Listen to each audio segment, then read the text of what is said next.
શ્યામાય નીલકંઠાય શરયુદાસાય નમો નમઃ. બોલો સ્વામિનારાયણ ભગવાનની, શ્રી હરિકૃષ્ણ મહારાજની, શ્રી નરનારાયણ દેવની, શ્રી લક્ષ્મીનારાયણ દેવની, શ્રી રેવતી બળદેવજી મહારાજની જય. શ્રીમદ ભાગવતજીના તૃતીય સ્કંદમાં કપિલ ગીતામાં ભગવાન દેવહૂતિને સંતનો મહિમા બતાવતા કહે છે કે એવા જે સંત છે એની કૃપા થાય તો જીવાત્મા સુખી થાય છે. સંતની કૃપા થવાથી અશક્ય કાર્ય પણ શક્ય બનતું હોય છે.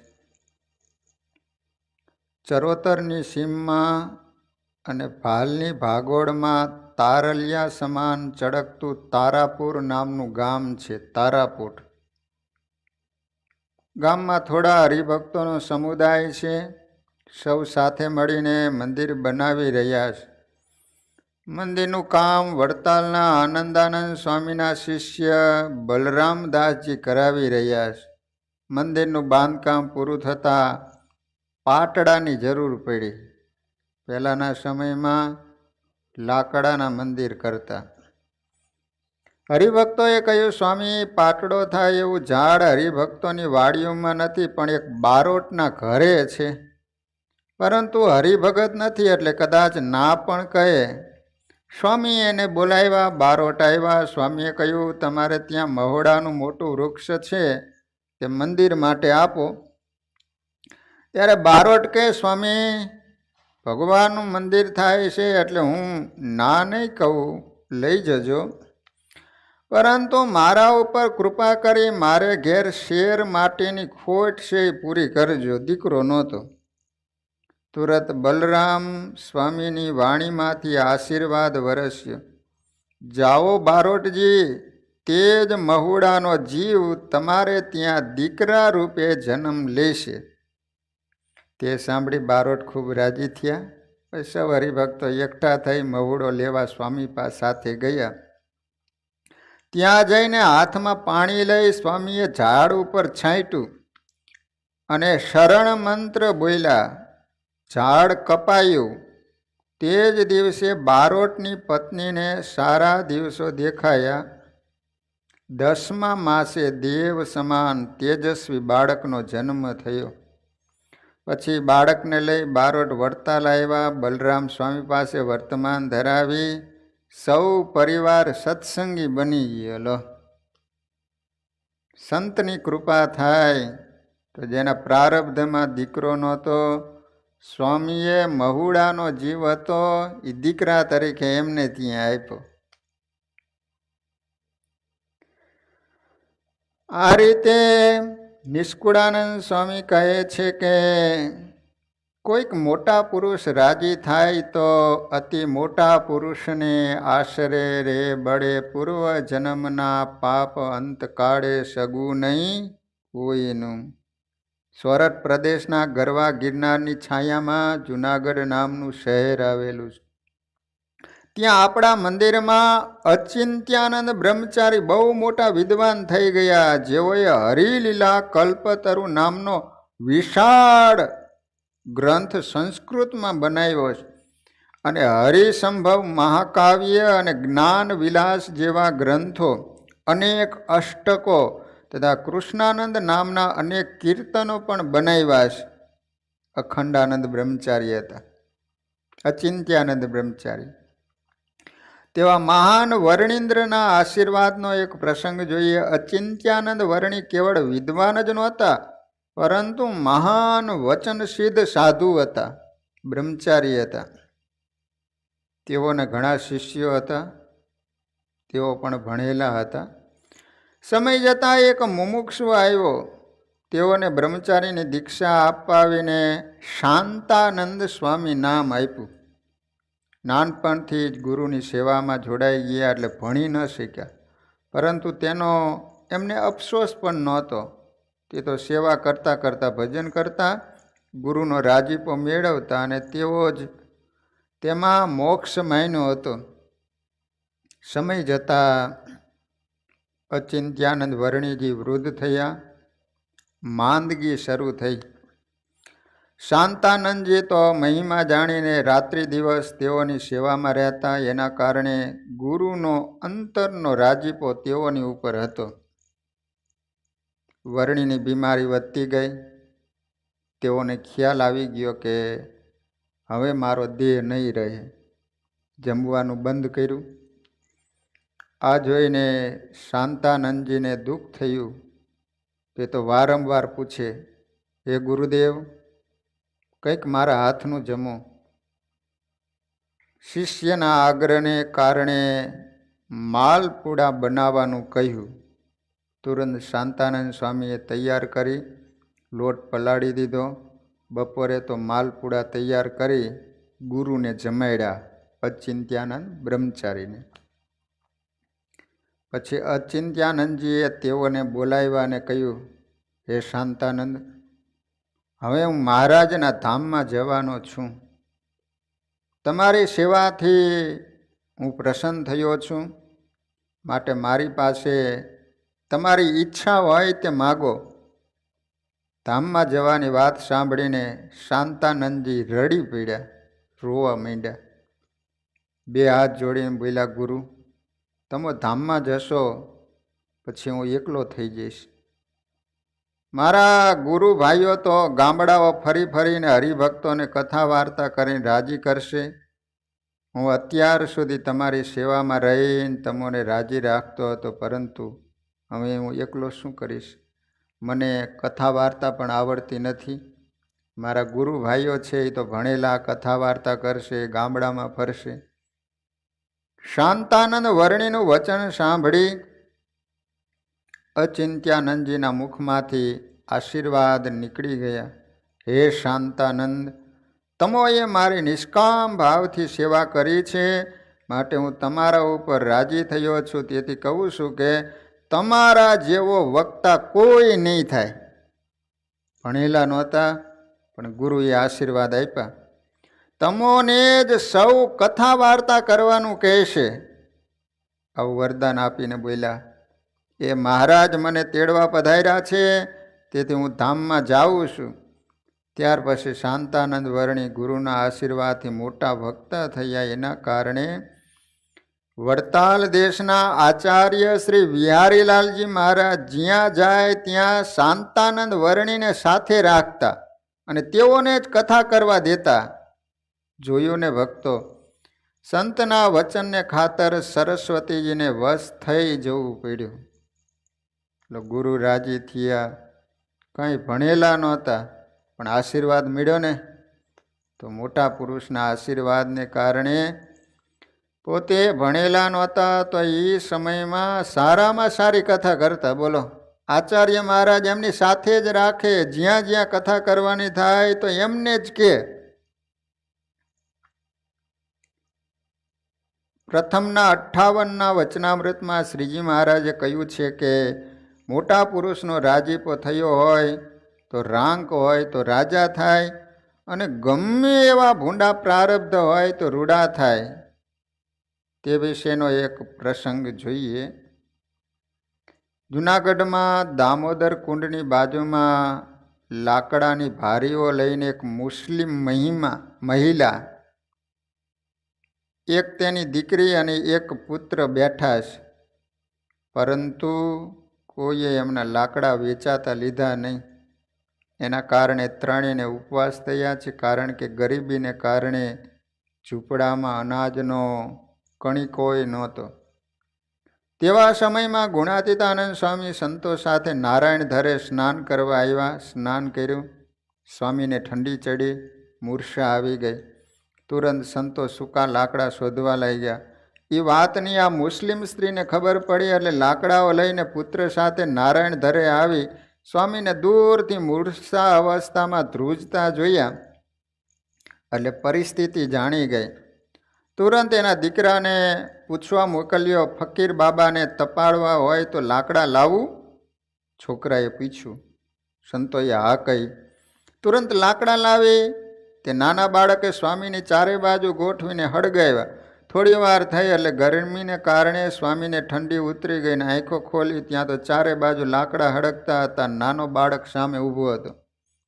સ્વામીએ સંતોને વાત કરી, સ્વામી, આ મુસલમાનનો છોકરો છે, તેઓ લાકડાઓ વેચીને પેટ ભરે છે. જે દિવસે લાકડા ન વેચાય ત્યારે ઉપવાસ પડે છે. આટલા બધા તેઓ ગરીબ છે.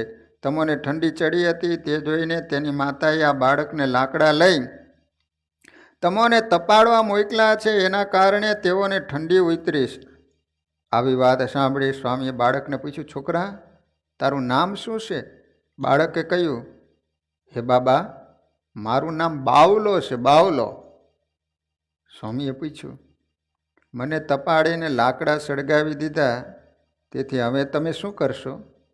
બાળકે જવાબ આપ્યો, અમે ત્રણેય ઉપવાસ કરીશું. સ્વામીએ પૂછ્યું, મારી પાસે કાંઈ નથી, હું તમને કાંઈ આપી શકું તેમ નથી, હું તો ફકીર છું, તેમ તું જાણે છે, છતાં મને કેમ તપાડ્યો?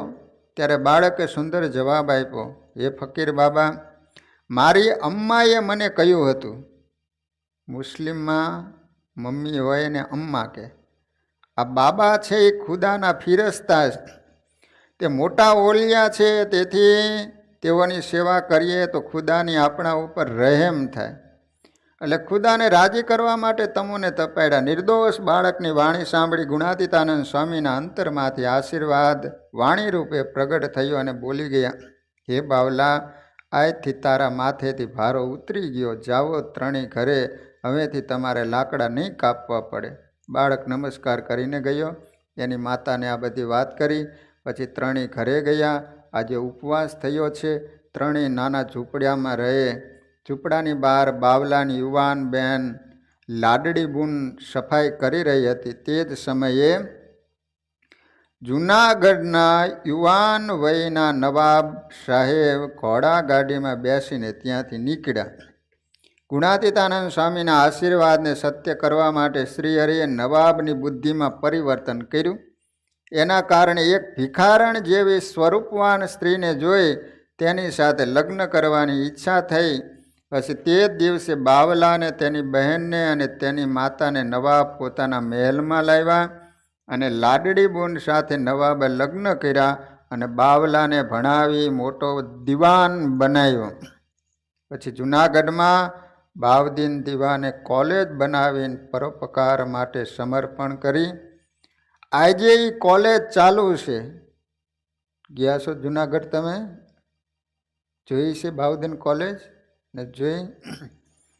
આજે પણ એ બાવદીન કોલેજ મોજૂદ છે. આટલી સત્તા અને સંપત્તિ મળવા છતાં તેઓ સ્વામીને ભૂલ્યા નહોતા. દરરોજ સવારે તેઓને સ્વામીની સ્મૃતિ રહે તે માટે દોરડું અને કુવાડાને સાચવી રાખી અને પગે લાગતા. એની ઓફિસ હતી ને, એમાં એ કુવાડીને દોરડું રાખી મૂક્યું અને કહેતા કે ખરેખર મારા ભાગ્યમાં તો આ જ હતું, લાકડા વેચવાનું ને કાપવાનું, પણ એક ગુણાતીતાનંદ સ્વામીના આશીર્વાદને કારણે આજ હું દિવાન બન્યો છું. એકવાર નવાબે આ જોયું અને એને પૂછ્યું, દિવાનજી, દોરડુંને કુવાડીને કેમ વંદન કરો છો? ત્યારે બાઉદ્દીન બોલ્યા, નવાબ સાહેબ, મારા પ્રારબ્ધને પગે લાગુ છું, કારણ કે મારા નસીબમાં તો લાકડા કાપવાનું લખેલું હતું, પરંતુ સ્વામિનારાયણ ભગવાનના સંત ગુણાતીતાનંદ સ્વામીના આશીર્વાદથી હું આજે દિવાન બન્યો છું અને એના આશીર્વાદ મેળવવામાં મને આ કુવાડો અને દોરડું સહાયરૂપ થયા છે. તેથી હું એને નમસ્કાર કરું છું, કારણ કે આ કુવાડા વડે લાકડા કાપી આ દોરડા વડે બાંધીને હું વેચવા બેઠો હતો. તે લાકડાથી મેં તે ઓલિયા પુરુષને તપાડ્યા, તેથી તેની દુઆ મળી, એટલે હું દરરોજ પગે લાગુ. પછી તો ઘણીવાર તેઓ સ્વામિનારાયણ મંદિરમાં દર્શન કરવા પણ જતા હતા. રંક હોય તે રાજા થાય તે પ્રસંગને આપણે જોયો કે ગમે એવું પ્રારબ્ધ હોય તોય પણ સાચા સંતના વચનથી એનો નાશ થઈ જાય છે. જો જિંજરના ખોડાભાઈ દરબાર સારા હરિભગત હતા, જિંજર ગામ, પરંતુ બહુ જ ગરીબ પરિસ્થિતિ હતી. શ્રીજી મહારાજ પણ તેઓના ઘેર ઘણીવાર ગયેલા છે. તેથી તેઓ સત્સંગીને શિર સાટે રાખતા હતા. એક સમયે સદગુરુ ગોપાળાનંદ સ્વામી સંત મંડળ લઈને જિંજર પધાર્યા. તે સમયે ખોડાભાઈ મંદિરમાં આવ્યા અને મહારાજને દંડવત કરી, સ્વામીને દંડવત કર્યા અને પછી પૂછ્યું, સ્વામી આજે કોની રસોઈ છે? ત્યારે સ્વામીએ કહ્યું, હજી હરિભક્તો આવ્યા નથી એટલે કોઈએ કહ્યું નથી, હમણાં આવશે પછી નક્કી કરીશું. ત્યારે ખોડાભાઈ કહે, સ્વામી આજે મારી રસોઈ રાખો. સ્વામીએ કહ્યું, ભગત તમારો વ્યવહાર દુર્બળ છે, માટે હમણાં તમારી રસોઈ બંધ રાખો. સ્વામી ના કહે એટલે ખોડાભાઈ રડવા લઈ ગયા. સ્વામીએ કહ્યું, તમે કાચું સીધું લાવો, પરંતુ પાકું લાવતા નહીં. પાકું એટલે લાડવાનું નહીં, રોટલા દાળ લાવવાની. તુરંત ખોડાભાઈ વાણિયાની દુકાને ગયા. રૂપિયા તો હતા નહીં, ફક્ત મૂડીમાં એક તલવાર હતી. તલવાર તે ગીરવે મૂકી ઘી ખાંડ તેલ લોટ વગેરે પાકું સીધું લઈને મંદિરમાં આવ્યા. સંતોએ થાળ બનાવ્યો, ઠાકોરજીને જમાડીને સૌ જમ્યા. પછી સ્વામી બોલ્યા, સંતો ખોડાભાઈ ખૂબ ગરીબ છે, તેઓનો વ્યવહાર સુધરે તે માટે સૌ માળા ફેરવીને મહારાજને પ્રાર્થના કરજો અને માળાઓનું પૂન ખોડાભાઈને આપજો, એટલે તેમનો વ્યવહાર સુધરે. પછી સંતોએ પૂછ્યું, સ્વામી તેઓને બહુ ગરીબી કેમ આવી છે? ત્યારે સ્વામીએ કહ્યું, ખોડાભાઈ ગયા અવતારમાં સેવકરામ નામના સાધુ હતા. 10મા વચનામૃતમાં આવે છે ને, કારણ કે એને ભગવાનની સેવા જ લીધી, સેવા કરી નહીં. નામ હતું સેવક રામ, રામનો સેવક હતો, પણ રામ પાસે સેવા કરાવરાવી. આ પૂર્વ જન્મમાં સેવક રામ હતા, એ જ આ જન્મમાં જિંજર ગામમાં ખોડાભાઈ તરીકે જન્મ લીધો, એટલે એને ખાવા નથી મળતું. તેઓએ શ્રીજી મહારાજ પાસે જંગલમાં ખૂબ સેવા કરાવી હતી. પોતા પાસે ધન હતું, છતાં તેમાંથી મહારાજને જમવા માટે તેઓ એક પાય પણ ખર્ચી ન હતી અને કેવળ સેવા કરાવતા હતા. એને કારણે તેઓને ગરીબાઈ આવી. ગોપાળાનંદ સ્વામી જાણી ગયા, સમર્થ હતા ને. કેમ જે ધન હોવા છતાં જે વ્યક્તિ પરોપકારમાં વાપરતો નથી તે વ્યક્તિ બીજા જન્મમાં ખૂબ ગરીબ થાય છે અને પૂરું ખાવા પણ મળતું નથી. જો પૂર્વ જન્મમાં આપ્યું હોય ને તો આ જન્મમાં મળે, અને આ જન્મમાં આપે તો આવતા જન્મમાં મળે. નકર ઠન ઠન ગોપાલા. ખોડાભાઈ આ વાત સાંભળી એટલે તેઓને ખૂબ દુઃખ થયું અને તેઓ કહેવા લાગ્યા, અરે મેં ભગવાન પાસે સેવા કરાવી, મારા જેવો બીજો કોણ કૃતજ્ઞ હશે? ભગવાને મારી સેવા કરી છતાં મેં લોભીએ તેઓને જમવાનું પણ પૂછ્યું નહીં, એમ કહીને તેઓ રડી પડ્યા. એટલે ગોપાળાનંદ સ્વામીએ આશ્વાસન આપ્યું, કહ્યું, ભગત દિલગીર થાવો માન, ભજન કરજો. ભગવાને તમોને માફ કરી દીધા છે, એટલે તો તમોને સત્સંગમાં જન્મ આપ્યો અને મહારાજ પણ તમારા ઘરે આવ્યા છે. માટે અમે ઉદ્વિગ્ન ન કરતા, હવે તમારો વ્યવહાર મહારાજ સારો કરશે. એમ કહીને ગોપાળાનંદ સ્વામી પણ મહારાજના સ્વરૂપમાં વૃત્તિ રાખીને માળા ફેરવવા લાગ્યા અને શુભ સંકલ્પ કર્યો. એટલે ખોડાભાઈ થોડા જ સમયમાં ધનવાન બની ગયા. ધનવાન. ભૂંડું પ્રારબ્ધ રૂડું થયું ગોપાળાનંદ સ્વામીના આશીર્વાદથી. એટલા માટે સ્વામિનારાયણ ભગવાને ગરડા પ્રથમ પ્રકરણના 58મા વચનામૃતમાં કીધું કે ગમે એવું પ્રારબ્ધ હોય પણ સંતોના આશીર્વાદ મળવાથી પ્રારબ્ધ પણ બદલાઈ જાય છે. એ ભક્તો સાંભળો, સ્ત્રી ધનના ત્યાગી સંતોને જમાડવાથી જમપુરીનું દુઃખ દૂર થઈ ગયું. એ પ્રસંગ નિષ્કુળાનંદ સ્વામીએ ભક્ત ચિંતામણીમાં લખ્યો છે. એ બુરાનપુર નામનું ગામ, ત્યાં એક બ્રાહ્મણ દિવાન હતો, દાદો એનું નામ. હવે એ સ્વામિનારાયણ ભગવાનનો આશ્રિત નહોતો, પણ ત્યાંથી સંતો નીકળેલા ને એને બરોબર બ્રાહ્મણનો જમણવાર રાખેલો. સંતો નીકળ્યા એટલે એને વિચાર આવ્યો કે આ સાધુને જમાડીએ. તે જાણે અજાણે જમાડ્યા સંત તે સ્વામીના દોય બે સાધુને એને જમાડ્યા. બીજા પુણ્ય તો બહુ કર્યા જન્મ ધરીને જે તે ભેડું પુણ્ય આટલું થયું અજાણે એ એમ કરતા અવધિ તેનો આવ્યો તે દેહનો અંત અવશ્ય તેડવા આવ્યા મહાકરૂર તે કૃતાંત. એને અંત સમય થયો ને ત્યારે લેવા માટે યમદૂતો આવ્યા. ભયંકરો. આહા. તે પછી નિષ્કુળાનંદ સ્વામી એમ કહે છે કે એને તો પછી ઘણા બધાને યાદ કર્યા, પણ ભાઈ જમદૂતો ખસતા નથી. દાદાને બહુ દુઃખ દેવા લાગ્યા. દાદો દીવાન એટલે દુઃખમાંથી છૂટવા માટે દીવાને ઘણા દેવદેવીને સંભાળ્યા, ઘણા સંન્યાસીઓની સેવા કરી હતી તેઓને પણ સંભાળ્યા, પરંતુ કોઈ સહાય કરવા આવ્યું નહીં. એટલે નિરાશ થઈને કહેવા લાગ્યો, અરે મોટા પુરુષ જાણીને મેં સંન્યાસીને ખૂબ જમાડ્યા, પરંતુ કોઈ મને બચાવવા આવ્યું નહીં. એમ કહે ત્યાં તો બે સંતોને આવેલા જોયા. સંતો યમદૂતોને કહેવા લાગ્યા, તમે કેમ અહીંયા આવ્યા છો? જાઓ, આ જીવાત્માને અમે જમપુરીમાં નહીં લઈ જવા દઈએ. ત્યારે યમદૂતોએ કહ્યું, સંતો આ દીવાને પાપ બહુ કર્યા છે, તમારો સત્સંગી પણ નથી, એટલા માટે તમે અમોને રોકો નહીં. સંતો અને યમદૂતોનો સંવાદ દાદો દીવાન સાંભળતો હતો. યમદૂતોએ સંતોને વિનંતી કરીને કહ્યું, તમે યમરાજા પાસે આવો, તેઓ કહેશે એમ કરીશું. યમદૂતો કે અમે આમાં કાંઈ ન જાણીએ, ધર્મરાજાએ અમને આજ્ઞા કરી એટલે અમારે લેવા જવું પડે.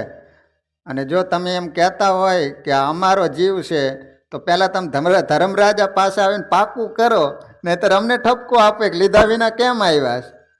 તો નિષ્કુળાનંદ સ્વામી ભક્ત ચિંતામણીમાં એમ લખે છે કે પહેલાં સંતો ધર્મરાજાની પાસે ગયા, પછી દેહમાંથી જીવાત્મા કાઢીને જમપુરીમાં લઈ ગયા. સંતો પણ સાથે ગયા. ધર્મરાજાએ સંતોનું સન્માન કર્યું. વિચાર તો કરો, સ્વામિનારાયણ ભગવાનના સાધુ યમદૂતો તો પૈયે લાગતા હતા, પણ ધર્મરાજા પાસે ઓલા જીવને યમદૂતો બધાય ગયા. ત્યાં તો ઓલા ધર્મરાજા સિંહાસન ઉપરથી ઊભા થઈને સંતોને પૈયે લાગ્યા કે આવો આવો સંતો. બુરાનપુરમાં દીવાનું મૃત્યુ થયું એટલે એની પત્ની પાછળ સતી થઈ, એટલે એના જીવાત્માને પણ જમપુરીમાં લાવ્યા. ચિત્રગુપ્તે તે જીવનું ખાતું જોયું. હો, હા, મોટા મોટા ચોપડા, એમાં બધા એના ખાતા.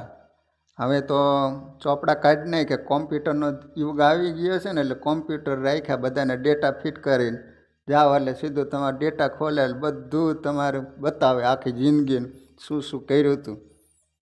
હા, એ ચિત્રગુપ્ત, વિચિત્રગુપ્ત નામ એવા જ પાછા. ખાતું જોયું નહીં. પુણ્ય અને પાપ અનંત. પુણ્ય એટલું જમ્યા બે સંત, અને પાપ જિંદગીમાં કરેલું. પુણ્ય એટલું બે સાધુને જમાડ્યા એટલું. ઘણા બધા સાધુ બાવાઓને જમાડ્યા હતા, પરંતુ બધું નિષ્ફળ ગયું, કારણ કે તેઓ સાચા સંતો નહોતા. કેવળ બાય વેશ સંતનો ધારણ કરીને માલ મલિંદા ખાઈને એ આરામ કરનારા હતા. એના કારણે એને જમાડે એનું પુણ્ય ન લખાયું. 64 પદીમાં નિષ્કુળાનંદ સ્વામીએ લખ્યું, જે જમાડીએ તે પણ જાય, જે ખાધું હરામીએ. જેઓનું જીવન કેવળ પેટ ભરવા માટે છે તથા ધર્મ નિયમો પાળતા નથી, તેવા સાધુને જમાડે, તેઓનું પૂજન કરે તો સર્વે નિષ્ફળ જાય છે. જેમ દાદા દીવાને ઘણાને જમાડ્યા હતા, પરંતુ ધર્મરાજાને ચોપડે તો ફક્ત 2 સંતોને જમાડ્યાનું જ પુણ્ય નીકળ્યું. તેમ કુપાત્ર સાધુની સેવા કરે, પરંતુ ઉપરના ખાતામાં તો સુપાત્રની જ નોંધ થાય. એની યાદી માટે આ પ્રસંગ યાદ રાખવા જેવો. યમપુરીમાં ધર્મરાજાએ કહ્યું, આ બંનેના જીવાત્માને હરિની પાસે લઈ જાઓ. ધર્મરાજા કે હું આમાં કાંઈ ન સમજ્યું, તમે ભગવાનની પાસે જાઓ, ભગવાન જેમ કહે એમ કરજો. જમપુરીમાં નાખવાનું કહે તો જમપુરીમાં, ભગવાનના ધામમાં જે રીતનું કહે ભગવાન એ રીતે તમે કરજો. આ કેસ ભગવાનની પાસે લઈ જાઓ. પછી મહારાજ પાછળે લાવ્યા, સંત દોય તેય સંગે આવ્યા. સાધુ તો હારે ના રહ્યો. ત્યારે મહારાજ કહે, સુણો જન, એને આપ્યું છે તમને અન્ન, માટે હમણાં સુરપુર જાશે, પછી વૈકુંઠનો વાસ થાશે. એમ કહી આપ્યા દોય હાર, પહેરી ચાલ્યા પુરુષ અને વામ. ભગવાને કીધું કે હમણે થોડોક સમય સુરપુર એટલે સ્વર્ગમાં રાખવામાં આવે છે, ત્યારબાદ વૈકુંઠ ધામમાં જાશે. તે દીઠું સર્વે સમાધિ વાને, વળી જે કહ્યું તે સુણ્યું કાને. જાગ્યા સમાધિમાંથી જ્યારે, આવી સર્વે કહી વાત ત્યારે. કહે આજ થકી નવ વર્ષે, દાદો સત્સંગમાં દેહ ધરશે. થાય છે સત્સંગી નારી ને નર, પછી જાશે તે બ્રહ્મનગર. પછી એમ કહેવાય છે કે એ બંને પતિ પત્ની પાછા વડોદરાની અંદર જન્મ લીધો, હરિભગતને ત્યાં. પાછા અહીંયા પતિ પત્ની જ બન્યા બંને, અને ભગવાનનું ભજન કરી અને ભગવાનના ધામમાં ગયા. એટલા માટે સાચા સંત એને જમાડવાથી, વિચાર કરો, યમપુરીના પાસમાંથી એની મુક્તિ થઈ. એક સરસ મજાનો પ્રસંગ આવે છે ગોંડલ ગામનો. આશરે 150 વર્ષ પહેલાં જાદવજીભાઈ નામના એક સારા હરિભગત હતા, જાદવજી. તેઓ ત્યાં રાજાના કોઠારી હતા, એટલે ધનવાન પણ ખૂબ હતા. એક સમયે મૂળજી બ્રહ્મચારીએ તેઓને શ્રીજી મહારાજ માટે ચોફા લાવવા અમુક રૂપિયા આપેલા. તેમાંથી લોભવશ થઈને અમુક રૂપિયા પાછા આપ્યા નહીં, પોતાના ઘરકામમાં વાપરી નાખ્યા. આ લોભિયો ખરો, નકર આ ધનવાન હતો, કોઠારી હતો રાજાનો, ગોંડલના રાજાને ત્યાં કોઠારી તરીકે હતો. એની પાસે રૂપિયો કેટલો હોય, તો એ ઓલા બ્રહ્મચારીએ મહારાજનો ચોફાડ બનાવવા માટે આપેલો, એમાંથી રૂપિયા વધ્યા તો પોતાની પાસે રાખી લીધા. બોલો, તમે બન્યું શું? તમે સાંભળો. જુઓ, દેવનું ધન હતું, એને કારણે અતિ પાપ લાગ્યું. એક તો દેવનું ધન, બીજું ચોરીનું પાપ. આ બંને પાપને કારણે જેમ દારૂના ગંજમાં એક ચિનગારી પડે, એક તણખો પડે અને એ બળીને ભસ્મ થઈ જાય, એમ જાદવજી ભગતના પુણ્યનો ગંજ હતો, એમાં દેવના ધનરૂપી ચિનગારી પડી, એટલે તમામ સુકૃત બળીને ભસ્મ થઈ ગયું. એને કારણે રાજાની બુદ્ધિમાં એના પ્રત્યે શંકા ઉત્પન્ન થઈ, એટલે તેઓને કોઠારી પદેથી કાઢી મૂક્યા. અને પોતે આપેલ બંગલો, માલ, મિલકત વગેરે લઈ લીધું. એના કારણે જાદવજીભાઈ એકદમ નિર્ધન થઈ ગયા. પછી આજીવિકા માટે જુવારની ધાણીના લાડવા કરીને વેચવા જાય. ખબર હે ને, જુવારની ધાણી બનાવે, પછી એના લાડવા હોય તે બજારમાં વેચે. તેમાંથી માંડ માંડ પેટ પૂરતું મળતું હતું, એટલે ગઢપુર કે કોઈ પણ સ્થાને દર્શન કરવા જઈ શકાતું પણ નહોતું. શાસ્ત્રોમાં દેવના ધનની ચોરીના બહુ મોટા પાપ લખેલા છે. અને જાદવજીભાઈનો પ્રસંગ આપણે જોયો કે તેઓ રાંક જેવા થઈ ગયા.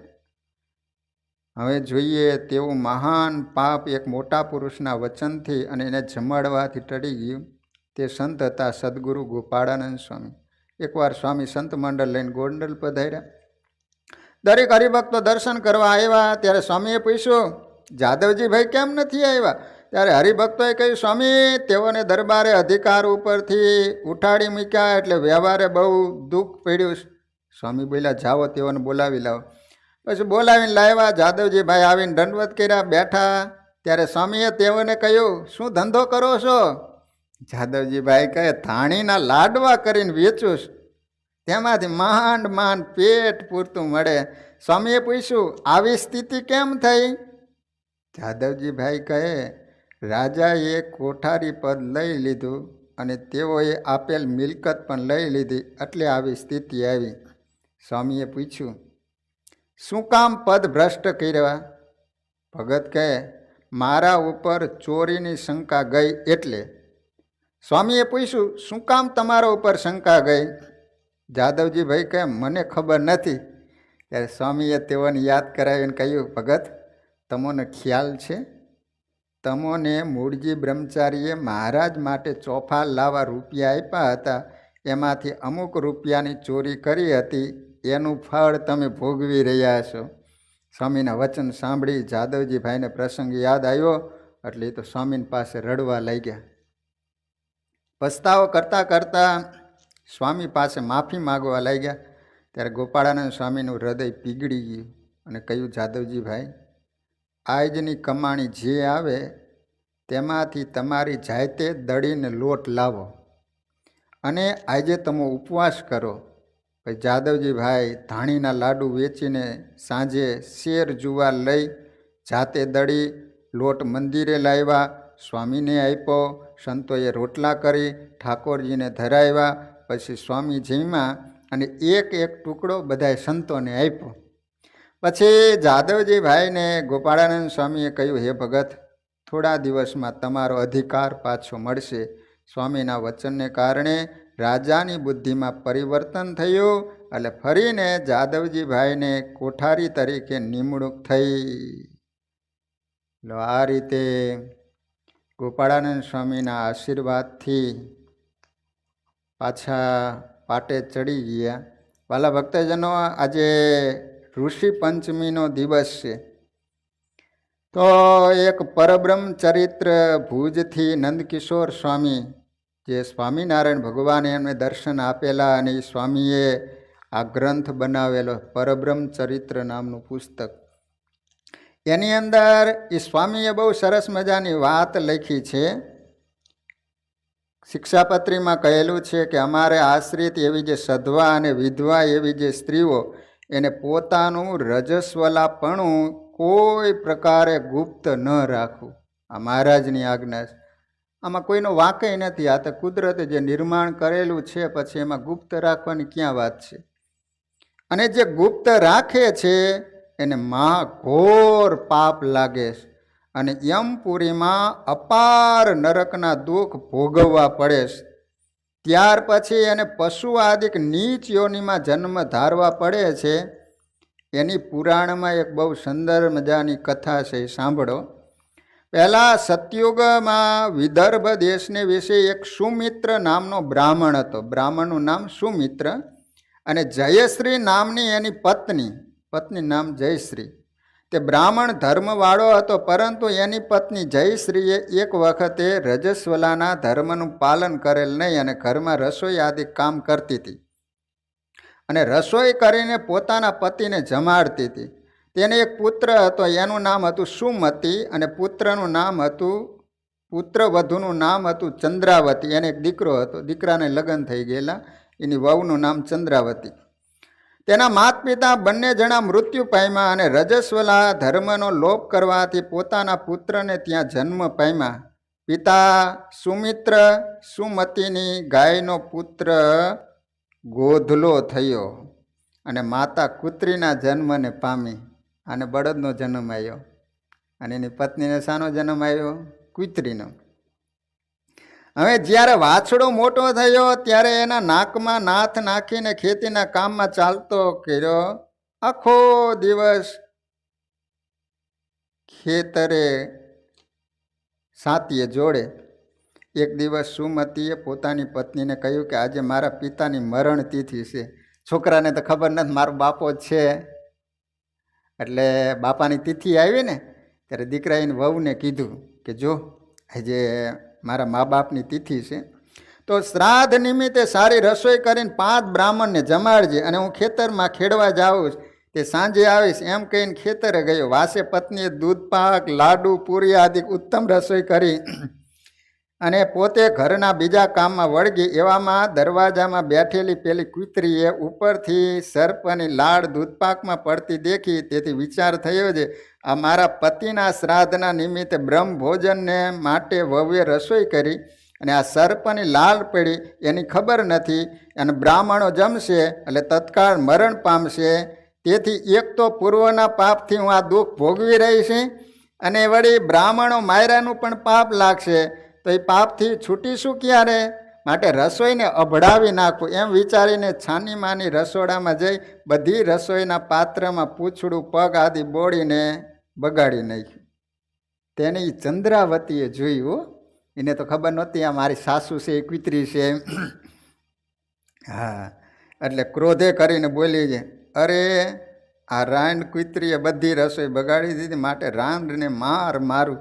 એમ વિચારીને મોટું હાંભેલું લઈને કુતરીની પાછળ દોડ્યો. હાંભેલું લઈને અતિશય મારીને એની કેડ ભાંગી નાખી બિચારી. તેથી કૂતરી તો વહુ વહુ વહુ રાયડો પાડવા લાગી, પણ વહુએ તો સાંભળ્યું જ નહીં. પછી રસોઈના વાસણ માંજી શુદ્ધ કરી, બીજી રસોઈ કરી, બ્રાહ્મણોને જમાડ્યા અને ઝેરવાળી બધી રસોઈ જમીનમાં ઢાંટી દીધી. અને કૂતરીએ તો આખો દિવસ વહુ વહુ બૂમો પાડી, પણ વહુ તો સાની સાંભળે. ખેતરમાં ગયેલા સુમતીએ પણ તે દિવસે કામ વધારે હોવાથી સવારથી કરીને સાંજ સુધી બળદને ખેડ્યો. બપોરે ખાવા પણ નાખ્યું નહીં, પાણી પણ પાયું નહીં. સાંજે શાંતિ છોડીને ઉતાળો બળદને લઈને ઘેર આવી. બળદને બાંધીને ગમાણમાં ચાર તો નાખી, પણ મોઢાનો મોછો છોડવો ભૂલી ગયો. ઓલું છીકલું બાંધે ખબર છે બળદને, તે છોડવું ભૂલી ગયો. ચાર તો નાખી, પણ ખાવું કઈ રીતે? હા, અત્યારે આ કોરોનામાં બધાને મોઢે બાંધા જ છે, જુઓ એ શીકલા જ કહેવાય. તે ચાર નાખી પણ મોઢાનો મોછો છોડવો ભૂલી ગયો. બંને જણા વાળું પાણી કરીને સૂઈ ગયા. રાતે પેલી કૂતરી ભાંડો ઢરડતી ધરતી બળદ પાસે જઈને કહેવા લાગી છે, હે પતિદેવ, આજે તો વહુએ મારીને મારી કેડ ભાંગી નાખી, જેથી પીડા બહુ થાય. વળી હંમેશા તો એઠું જૂઠું ખાવાનું આપે, આજે તો ખાવાય ન દીધું. ત્યારે બળદે પૂછ્યું છે એનું શું કારણ? ત્યારે કૂતરીએ પૂર્વજન્મનું સર્વ વૃત્તાંત કહી સંભળાયું. ત્યારે બળદે કહ્યું, અરે રાંડ, તારા પાપથી તો હું પણ દુઃખી થયો. આજે મને પણ કાંઈ ખાવા પીવા નથી મળ્યું. આ ગમાણમાં ચાર તો નીરી છે, પણ ઉતાવળમાં મોછો કાઢવો ભૂલી ગયો, એટલે શું થાય? હું પણ ભૂખો અને તરસ્યો બાંધેલો છું, અને આખો દિવસ કામની સાથે માર ખાઈને થાકી ગયો. શરીર બધું દુખે છે. આ બંનેનું વૃત્તાંત બધું ખાટલા ઉપર હૂતેલા સુમતીએ સાંભળ્યું, એના દીકરાએ સાંભળ્યું. પછી વૃત્તાંત પોતાની પત્નીને કહી સંભળાયું. બંને પોતાના માતા પિતા જાણી એને ભોજન પાન અને એની સેવા કરી, અને પોતાની પત્નીને પણ એની સારી સંભાળ રાખવાની ભલામણ કરી. સુમતી પતે વનમાં ગયો. ત્યાં એક સર્વતપા નામના ઋષિને મળ્યો. બે હાથ જોડી પગે લાગીને પૂછ્યું, મારા મા બાપ આવી રીતે બળદ તથા કૂતરીની નીચ યોનીને કયા કારણથી પામ્યા? એનો ઉદ્ધાર કઈ રીતે થાય એ મારા પ્રત્યે આપ કહો. ત્યારે ઋષિ પોતાના હૃદયમાં ભગવાનનું ધ્યાન ધરીને પછી વિચાર કરીને બોલ્યા, પૂર્વજન્મમાં તારી માતાએ રજસ્વલા ધર્મનો લોપ કરેલો છે, અને ઘરનું રસોઈ વગેરે કામકાજ કરેલું છે, તેથી એ કૂતરી થયેલી છે, અને એના હાથનું અશુદ્ધ અન્ન તારા પિતાએ ખાધેલું છે, તેથી એ બળદની યોનિને પામેલા છે. તો હવે એના ઉદ્ધારને માટે તમે બંને જણા આવતા ભાદરવા માસની શુક્લ પક્ષની પાંચમ એટલે ઋષિ પંચમી તે દિવસે ભગવાનની સાથે વશિષ્ઠ, કશ્યપ, અત્રિ, ભરદ્વાજ, વિશ્વામિત્ર, ગૌતમ, જમદગ્નિ આ 7 ઋષિઓને આમંત્રણ આપી એનું યોગ્ય રીતે પૂજન સત્કાર કરી, સારા પવિત્ર મિષ્ટાનોથી જમાડીને તૃપ્ત કરી, દક્ષિણા વગેરેથી એને પ્રસન્ન કરજો. તમે બંને જણા તે દિવસે ઉપવાસ કરજો, ઋષિ પંચમીના દિવસે, અથવા ફળાહાર કરજો, અને અંતમાં ઉદ્યાપાન કરી એનું સમગ્ર ફળ તમારા માતા પિતાને અર્પણ કરજો, એટલે પુણ્ય કરીને બંનેનો ઉદ્ધાર થશે.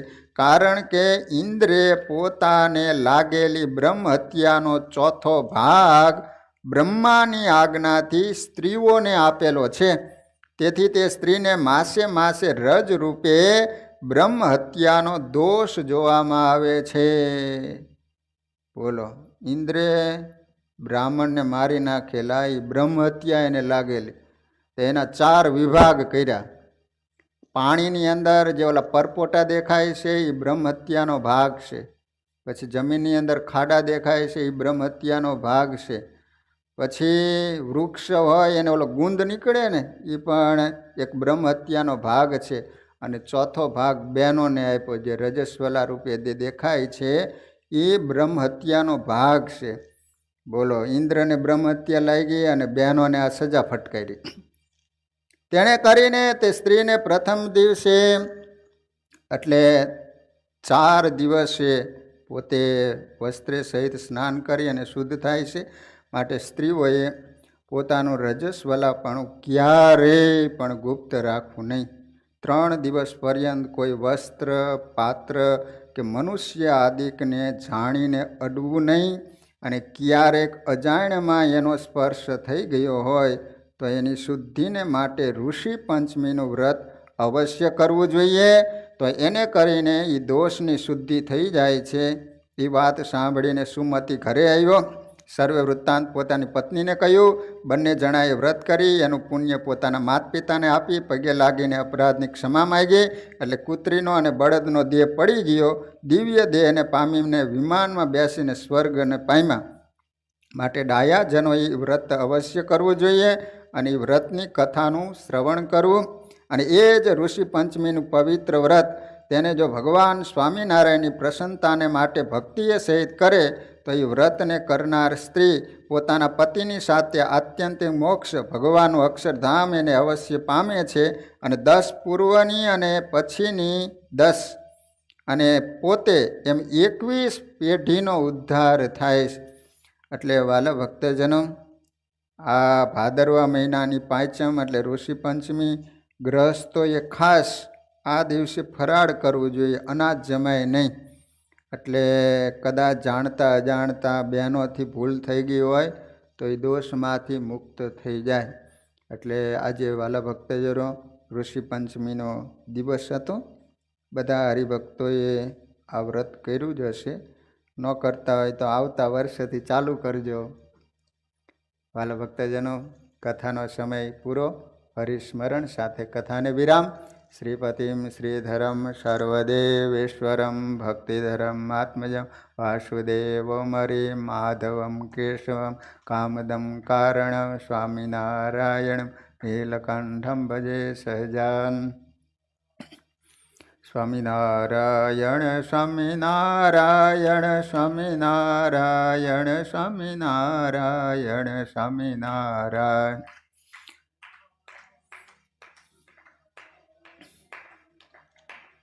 સ્વામિનારાયણ સ્વામિનારાયણ સ્વામિનારાયણ સ્વામિનારાયણ સ્વામિનારાયણ.